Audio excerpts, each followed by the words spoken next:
I'd spent so much time jetting from England to Nashville and having these remarkable experiences with stupendous American musicians.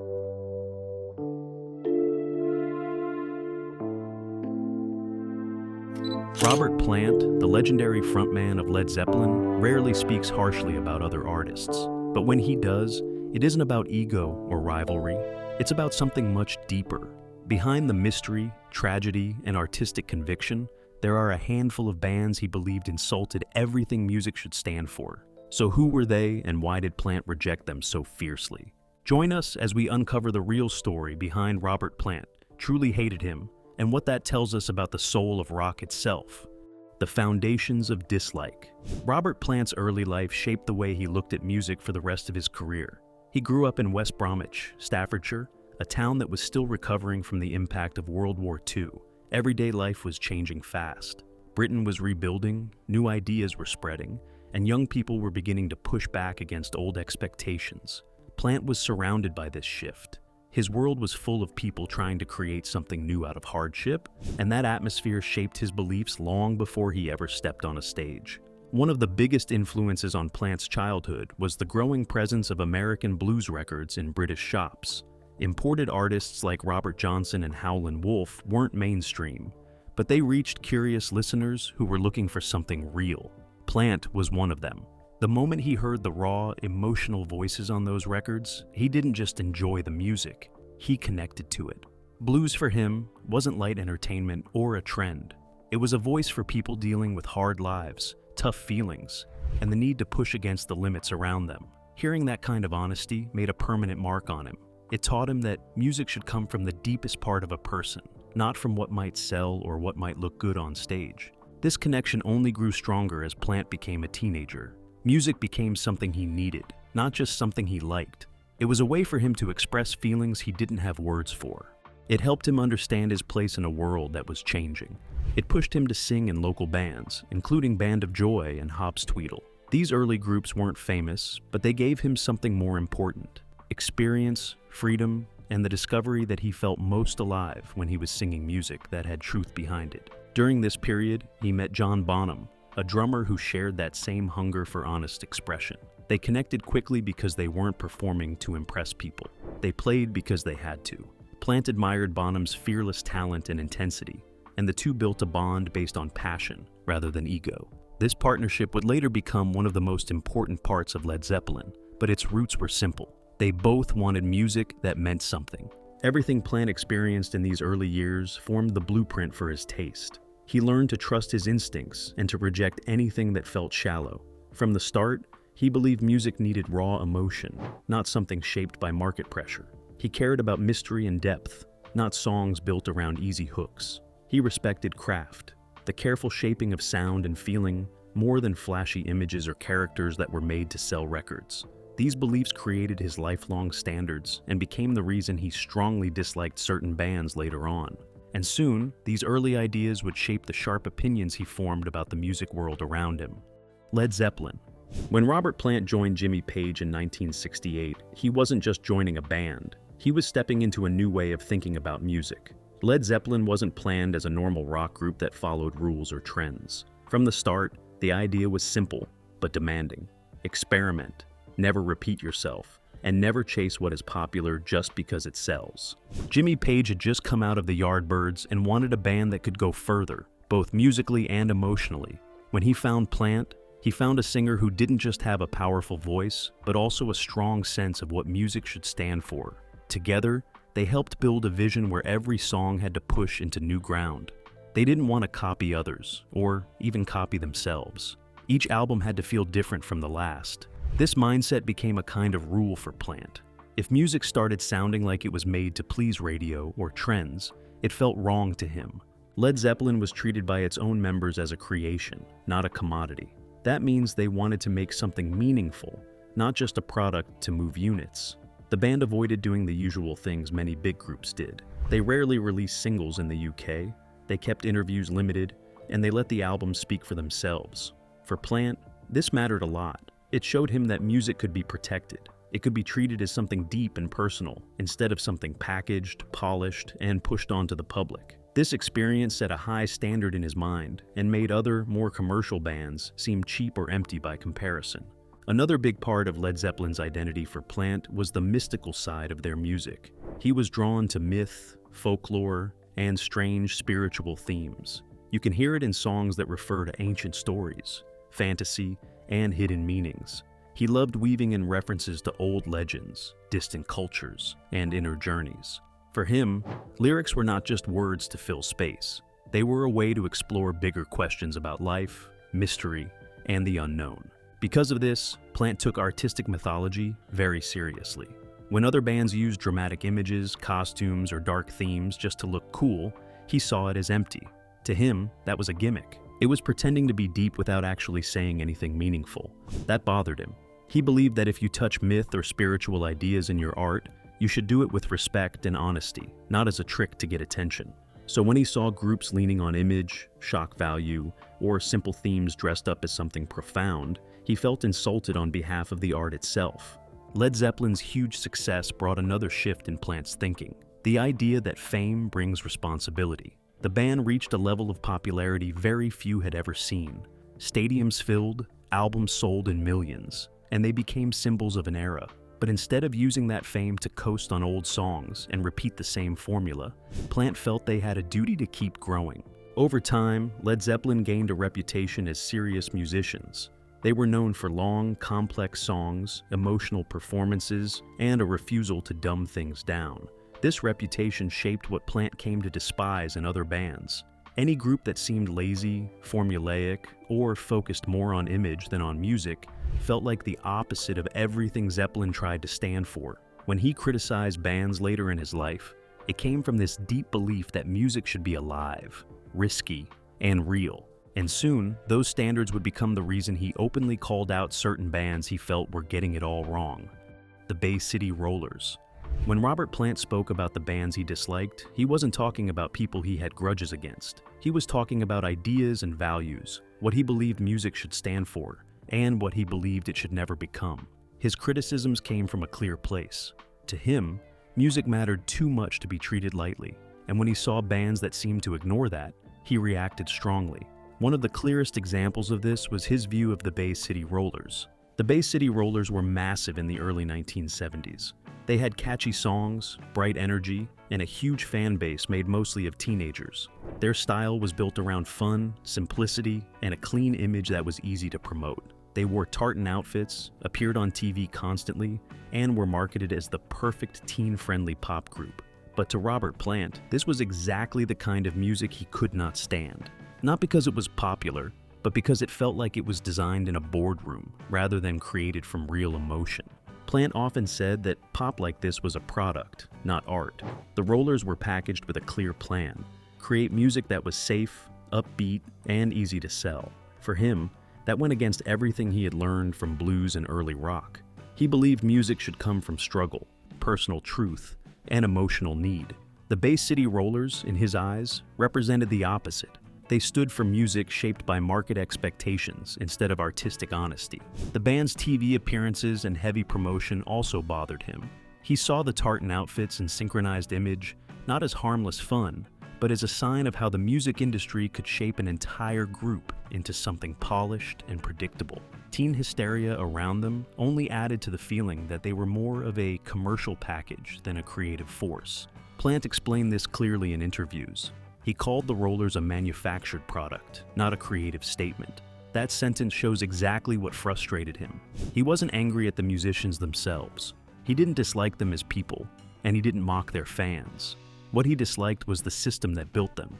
He saw them as symbols of what can happen when the industry ignores depth, feeling, and risk, and instead goes for something clean and easy. What offended him most was the lack of soul.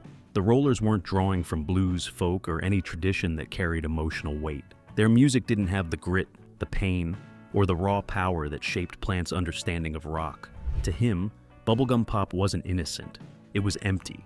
It didn't ask anything of the listener. It didn't connect to life's harder sides. It didn't try to say something meaningful. That emptiness felt like an insult to the art form he cared so deeply about. Still, even with his strong opinions, Plant made it clear that he didn't hate the individuals in the band. He respected their success and didn't blame them for fitting into a system that rewarded simple, catchy songs. His criticism was aimed at the industry and the trend itself, not at the people working within it. He could dislike the style while still acknowledging that the musicians were doing their jobs. And if the Bay City Rollers bothered him for being too polished, the next band pushed his frustration in a very different direction: Grand Funk Railroad. Robert Plant's dislike of Grand Funk Railroad was not about their talent or their success. It was about what he felt was missing in their music. Grand Funk Railroad was known for loud, straightforward rock, delivered with a gritty, working-class attitude. They drew huge crowds in the United States, sold out stadiums, and built their reputation as a band you could feel in your chest. But to Plant, something important was missing beneath all that volume. He once summed up his view by suggesting that Grand Funk made a lot of noise, but didn't say much. To him, the band's music lacked deeper purpose. Their songs had energy, but they didn't carry emotional weight or meaning. This became known as his noise without message critique. Plant believed music should do more than entertain. It should challenge, move, or reveal something about life, even if the listener doesn't fully understand it at first. When a band relied only on power, volume, or straightforward riffs, he felt that they were choosing the easy road. He didn't see that as artistic growth. This belief came from his experience with Led Zeppelin's creative approach. Zeppelin songs were built on layers. They mixed blues, folk, rock, mythology, quiet moments, and explosive ones. They didn't always tell listeners exactly what to think. Instead, they created moods, questions, and feelings that invited interpretation. Zeppelin didn't just play hard. They experimented with contrasts and subtleties. Plant saw meaning as something that should be woven into the music, not added as decoration afterward. Grand Funk Railroad, on the other hand, kept things direct. Their music was bold, loud, and clear, but Plant felt it lacked intention beyond excitement. He thought their straightforward approach didn't leave room for mystery or depth. And while many fans loved the band for exactly those qualities, Plant believed rock shouldn't stop at impact. It should reach into something deeper. There was also a cultural difference influencing Plant's perspective. Grand Funk Railroad came from the American Midwest, with a plain-spoken style that focused on drive and attitude. It matched the culture that embraced them, practical, direct, and proud of its simplicity. Plant came from a very different background. His roots were in the blues tradition imported from America, but filtered through British curiosity. He was drawn to mysticism, symbolic lyrics, and the kind of emotional expression that doesn't come from shouting louder, but from revealing something hidden.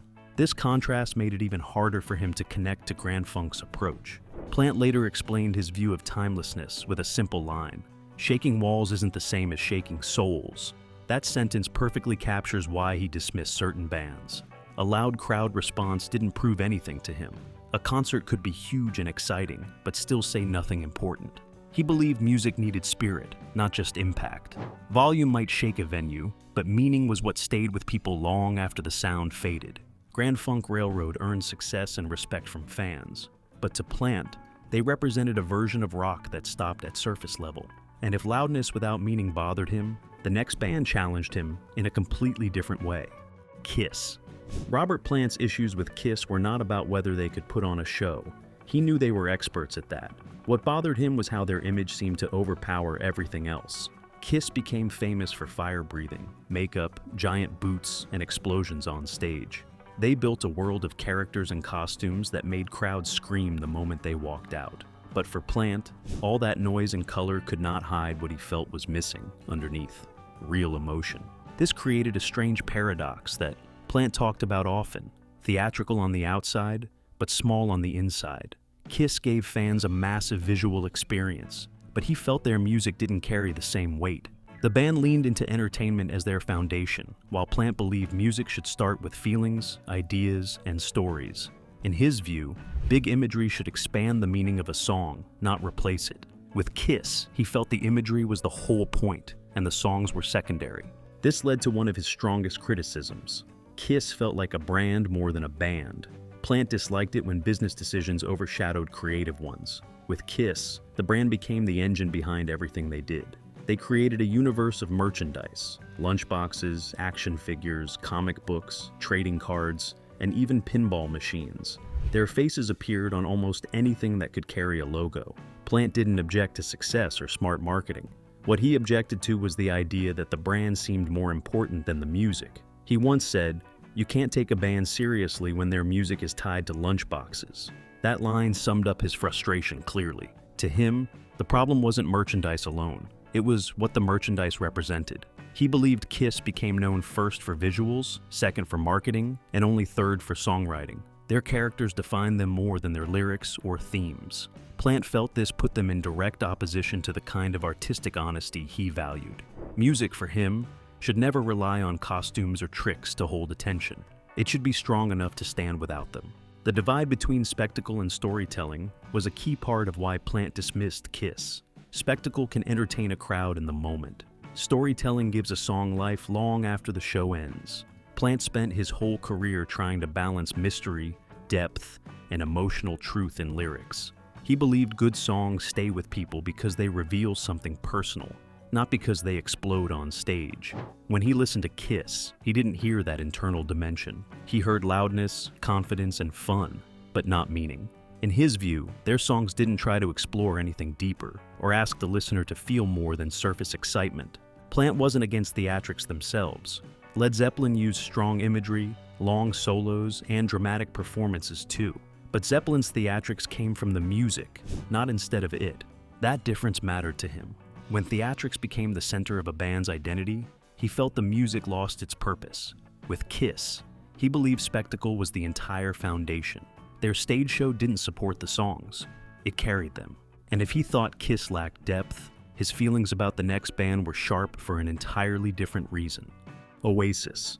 Robert Plant's problem with Oasis was never just about their music. It was about what they stood for and how they carried themselves.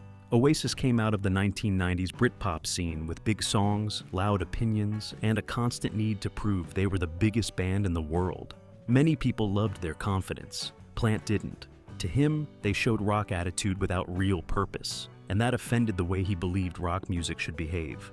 Plant grew up seeing music as something born from struggle, inner searching, and respect for the artists who came before.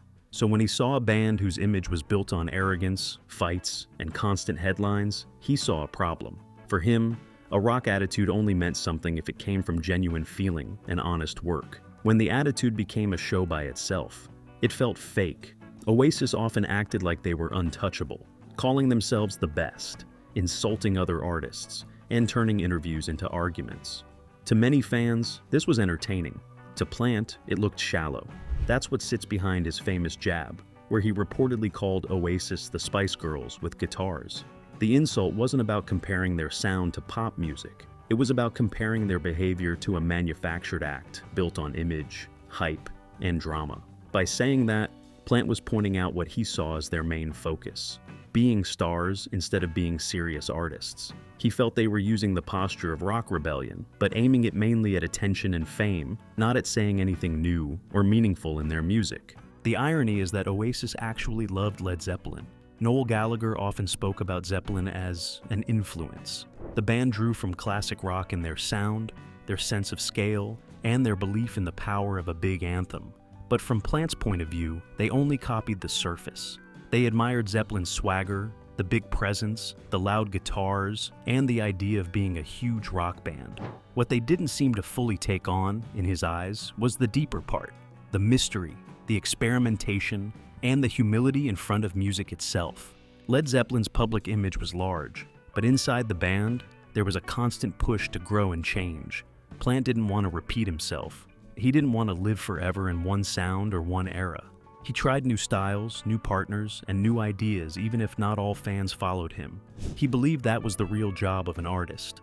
So when he looked at Oasis, who often leaned on the same kind of attitude, the same topics, and the same public fights, he saw a group trapped in their own ego. And if he felt Oasis emptied rock attitude of meaning, his thoughts about the next band showed how he felt when a group leaned too heavily on the past without bringing anything truly new. The Knack. Out of all the bands Robert Plant criticized, his view of the Knack was one of the most revealing. It wasn't that they were loud like Grand Funk Railroad, or flashy like Kiss, or arrogant like Oasis. His problem with the Knack was that they felt like a copy. To him, they sounded like Beatles light without the magic. A band that pulled from a great model, but didn't add anything truly their own. The Knack burst onto the scene in 1979 with My Sharona, a massive hit that dominated radio and became one of the most recognizable songs of its time. Their sound, style, and even their album artwork gave many people a strong sense of déjà vu. They clearly drew inspiration from the Beatles and the power pop energy of the 1960s. The song had a sharp riff, a catchy rhythm, and an easy-to-remember chorus. It was built to stick in people's heads. For Plant, this was exactly the problem. He felt they were borrowing without transforming. In his eyes, great artists might be influenced by others, but they change what they take. They twist it, deepen it, or push it into a new direction. He didn't hear that in the Knack. Instead, he heard music that leaned too heavily on a style that another band had already defined in a deeper and more original way. It sounded to him like a replay of an old formula without the sense of discovery that made the original special. This is why imitation offended him more than simply bad music. Bad music, in his view, might at least be an honest attempt that simply didn't work. Imitation, on the other hand, felt like a choice. It meant playing it safe by copying a successful sound, instead of taking risks and trying to say something new. Plant believed that artists had a responsibility to move things forward, not just ride on the power of something that had already been done better. The Knack's focus on strong commercial hooks only added to this feeling. My Sharona was extremely catchy, and the band clearly knew how to make songs that could take over the radio. But for Plant, the hooks weren't enough. He cared about cultural risk, about music that challenged listeners, reflected harder truths, or opened new doors. The late 1970s was a time of punk, disco, new wave, and heavy experimentation. Many artists were breaking rules, mixing genres, and reacting to social and political tension. In that landscape, the Knack felt, to him, too clean and too safe. And with all these standards in place, it becomes easier to see why his later choices in his own career surprised so many people. Why he won't reunite Led Zeppelin. Robert Plant's refusal to reunite Led Zeppelin comes from a place far deeper than simple disinterest.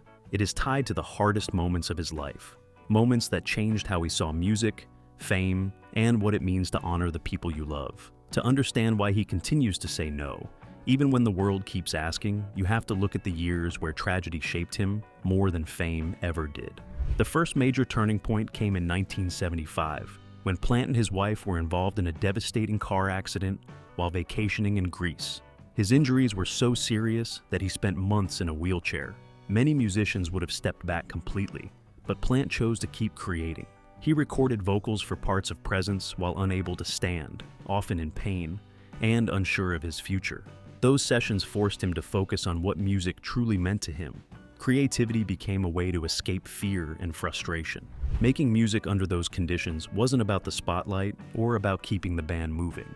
It was about survival of the spirit. This period deepened his belief that music should come from real experience, not from pressure or expectation. The accident made him realize that if art wasn't honest, it wasn't worth doing. But nothing prepared him for what happened next.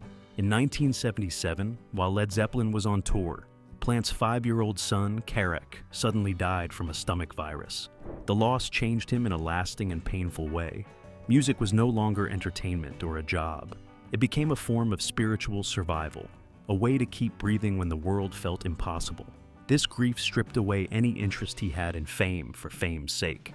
It also made him more protective of what music represented.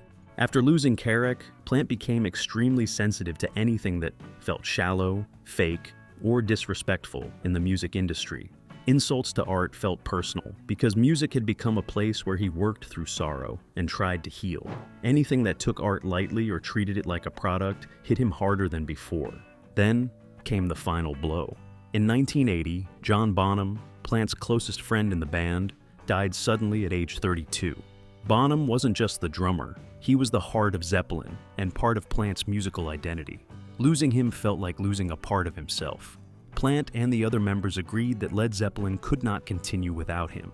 Jimmy Page, however, struggled with this. Page loved Zeppelin deeply and often hoped for a full revival. Over the years, he expressed his frustration in interviews, saying he wanted the band to play again. Plant understood Page's feelings but did not bend. He believed repeating the past would be disrespectful. For him, Going on stage without Bonham wasn't honoring the legacy, it was weakening it. He also felt that trying to recreate what Zeppelin once was would only result in a hollow imitation. The magic of the band belonged to a specific moment in time, shaped by people who could never be replaced. And these powerful convictions would also shape the way he handled another major challenge that threatened his artistic identity. If you enjoyed this video and want more music stories like it, don't forget to like, subscribe, and hit the bell so you never miss a new upload.